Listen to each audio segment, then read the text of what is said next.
මම පාරිභෝගික සංගමයේ සභාපති වසන්ත කුමාර රත්නකීර්ති මම අද අපරාධ විමර්ශන දෙපාර්තමේන්තුවේ මේට අවුරුදු දෙකකට කලින් ශ්‍රී ලංකාවට ආනයනය කරපු සැමන් එකක් මේ වරායෙන් පිටමන් කරලා කන්ටේනර් වගේක් හංගලා ඒ දැන් ලෝකල් ලේබල් එකක් අලවලා ශ්‍රී ලංකාවේ පිටකොටුවේ වෙළඳපොළට නිකුත් කරලා තියෙනවා. ඒක තමයි මේ සැමන් එක මාස්ටර් මැරින් කියලා. මේක ජයන්ත විජේසිංහ කියන පුද්ගලයා තමයි මේ SLS ලේබල් එක අරගෙන තියන්නේ ප්‍රමිති ආයතනයේ. මෝ සේවය කරේ බ්ලූ ස්ටාර් කියන කම්පැනියේ සැමන් නිෂ්පාදනය කරන මීගමුවේ.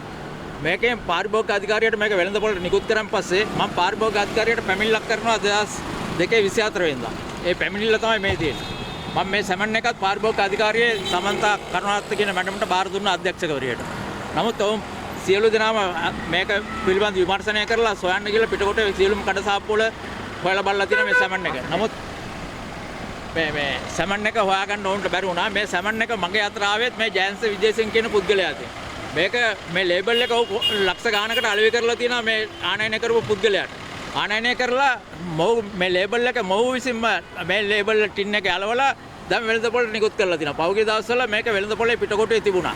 දැන් මේ නරක වෙච්ච සැමන් එකක් මේ උත්සව අවස්ථාවේ වෙළඳපොළට නිකුත් කිරීමෙන් අනිත් සැමන් ව්‍යාපාරිකයන්ට ලොකු පහරක් වැදලා තියෙනවා. මේ ලේබල් මේ සැමන් එක ලංකාවේ කම්පැනි ගණනාවකට කතා කරලා තියෙනවා රුපියල් 100 ගානේ දෙන්නම් කෑන් එක අපිට ලේබල් SLS ලේබල් එකක් දෙන්න කියලා.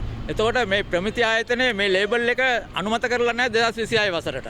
ඒතර ප්‍රමිති ආයතනයත් මෙතන වැරදි. කම්ප්ලේන්ට් ගණනාවක් ගිහිල්ලා තිබ්බා.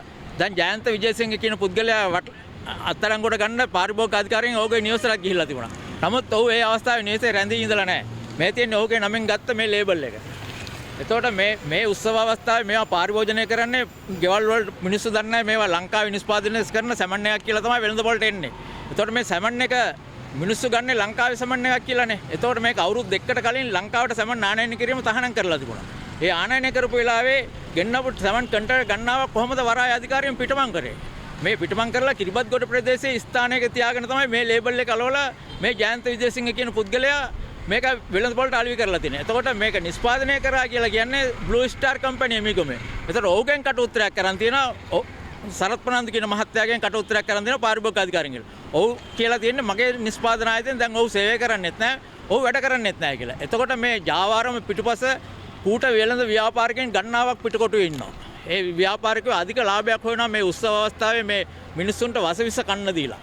දැන් මේවා කාලා මිනිස්සුන්ට හැදෙන ලෙඩ රෝග හොයාගන්න බෑනේ. අද පිළිකා හැදෙනවා, වසංගත හැදෙනවා. දැන් පිළිකාව කියන්නේ ජාවාරමක් වෙලානේ තියෙන්නේ. මිනිස්සු අවුරුදු 30 40 වෙනකොට මිය යනවා. දැන් මේවා කාලා අවුරුදු හොඳ නිෂ්පාදන මිනිස්සු කාලා අවුරුදු 80ක් ජීවත් වෙනවට වැඩිය මේ වසවිස ද්‍රව්‍ය කාලා අවුරුදු 40කින් මිය යන එක ඊට වඩා හොඳයි කියලා හිතනවා නම් අපේ රටේ පාරිභෝගිකයෝ මේ වෙළඳ භාණ්ඩ මේ වෙළඳ පොලේ නිකුත් කරලා තියෙන මේ සැමන් ලංකාවේ නිෂ්පාදනය කරන විදිහට තමයි යන්නේ. එතකොට මේවා ගැන අපේ රටේ ආයතන දෙකක් තියෙනවා. පාරිභෝගික අධිකාරිය තියෙනවා, ප්‍රමිති ආයතනය තියෙනවා, මහජන සෞඛ්‍ය පරීක්ෂකවරු ඉන්නවා. මේ උත්සව අවස්ථාවේ මේ සියලු දේම අත්අඩංගුවට අරන් මේ ජයන්ත විජේසිංහ කියන පුද්ගලයා අපරාධ පරීක්ෂණ දෙපාර්තමේන්තුවේ මගින් අත්අඩංගුවට අරගෙන මේවා ගෙන්නපු ජාවාරම්කාරයෝ සියලු දෙනාම අත්අඩංගුවට ගන්න කියන පැමිණිල්ල තමයි අද මම කරන්න ආවේ. බොහොම ස්තුතියි.